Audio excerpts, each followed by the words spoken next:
જિલ્લામાં નવા પ્રમુખની વરણી થતાં જ કોંગ્રેસમાં ભડકો। કોંગ્રેસ દ્વારા નવા પ્રમુખ કાળુસિંહ ડાભીની વરણી કરતાની સાથે જ કોંગ્રેસના હાથ સે હાથ જોડો કોંગ્રેસી કાર્યકર્તાઓમાં વિરોધ જોવા મળ્યો હતો। કોંગ્રેસના કાળુસિંહ ડાભીની વરણી થતા 28 જૂન કાર્યભાર સંભાળવા માટે નિમંત્રણ પત્ર આમંત્રિતોને પાઠવવામાં આવ્યો હતો। નિમંત્રણ પત્રમાં પૂર્વ કેન્દ્રીય મંત્રી દિનશા પટેલનું નિમંત્રણ પત્રમાં નામ ન હતું, જ્યારે બીજી તરફ હાથ સે હાથ જોડોના પ્રમુખ નલિત બારોટનું નામ ન હતું, જેને લઈ કાર્યકર્તાઓ નારાજ થયા।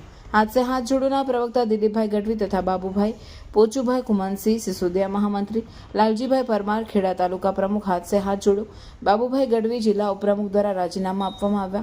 આવનાર સમયમાં 100 થી વધુ કાર્યકર્તાઓ કોંગ્રેસમાંથી છેડો ફાડશે તેવી શક્યતાઓ વર્તાઈ રહી છે। ખેડા જિલ્લા પ્રમુખ ચંદ્રશેખર ડાભીને તથા હાથ સે હાથ જોડોના પ્રમુખ નલિતભાઈ બારોટને કાર્યકર્તા દ્વારા રાજીનામા આપવામાં આવ્યા। મારું નામ પાછુબા કુમાનસિંહ, સિસોદિયા। શું પદ છે આપનું કોંગ્રેસ તાલુકા મહામંત્રી। શું કારણથી તમે રાજીનામું આપ્યું? આ રાજીનામું આપવાનું એક જ કારણ અમારું કે નાના નાના માણસોને જ્યારે કોઈ મિટિંગ થતી હોય તો કોઈ બોલાવવામાં આવતા નથી।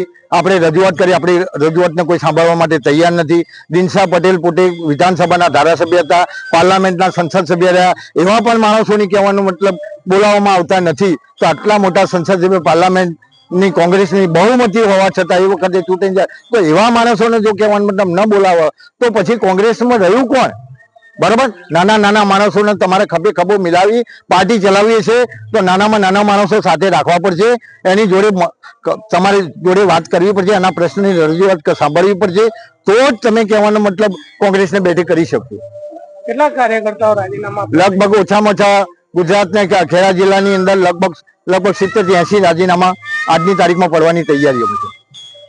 મારું નામ દિલીપ ગઢવી, ખેડા જિલ્લા કોંગ્રેસ પ્રવક્તા, હાથ સે હાથ જોડો સમિતિના। આપણે રાજીનામું આપવાનું શું કારણ છે? રાજીનામું આપવાનું મુખ્ય કારણ તો એ કે હમણાં જ જે ખેડા જિલ્લા પ્રમુખ તરીકે માન્ય કાળુસિંહભાઈ ડાભીની જે નિમણૂક થઈ અને એનો જે સત્કાર સમારંભ રાખ્યો, હવે ખેડા જિલ્લામાં આજની તારીખમાં નલિતભાઈ બારોટ જે પોતે પ્રમુખ છે હાથ સે હાથ જોડો સમિતિના, એમનું નામ જ ગાયબ હતું। કોઈ પણ હાથ સે હાથ જોડોનું નામ જ નહોતું બિલકુલ। તો એમને સંગઠન આજે નલિતભાઈ બારોટે ખૂબ લોહી પસીનો રેડીને એમને સંગઠન સાહેબ ઊભું કર્યું છે આખા જિલ્લામાં। અને આજે જૂની કોંગ્રેસ કરતા તો હાથ સે હાથ જોડો સમિતિ બહુ મોટી છે સાહેબ, આજની તારીખમાં મોટું વિશાળ સંગઠન છે, પરંતુ એમની જો સતત અવગણના થતી, અમે અગાઉ પણ એમને કહ્યું હતું, પરંતુ એમને માન્યા નહીં। અને જૂથવાદ એટલી ચરમસીમાએ કોંગ્રેસમાં છે કે કોંગ્રેસનું બિલકુલ આગળ આવવું શક્ય જ નથી। કોંગ્રેસ ચાલશે જ નહીં, અમારું તો એવું કેવું છે। કારણ કે શક્તિસિંહભાઈ ગોહિલ બહુ સરસ કામ કરી, એમનો ભોગ લેવાઈ ગયો। ભરતસિંહભાઈ સોલંકીનું ધાર્યું થયું, બધા જિલ્લા પ્રમુખે એમને આખા ગુજરાતમાં ચણભણાટ થવા જઈ રહ્યો છે। આવતીકાલે તમે જોજો કેટલા રાજીનામા પડે છે। અને ખાસ કરીને દિનશા પટેલનું નામ નથી એવું તમે કહેતા? હા, દિનશાભાઈ પટેલ જે 5 વખત જે વ્યક્તિ ધારાસભ્ય રહ્યા, 3 વખત સાંસદ રહ્યા, કેન્દ્રીય મંત્રી રહ્યા અને જે ભીષ્મ પિતામહ કહેવાય કોંગ્રેસના ખેડા જિલ્લામાં, તો એવા વ્યક્તિનું પત્રિકામાં તમે નામ નથી, એમને બોલાવવાના નથી। તો આ લોકો કરવાનું શું માગે છે? એ લોકો ગમે તે આવીને સ્ટેજ ઉપર બેસી જાય, જે આવા જે વડીલો છે એમની જો કોંગ્રેસના લોકો જે અવગણના કરશે તો મારું માનવું છે કે કોંગ્રેસ હવે બિલકુલ ચાલશે નહીં।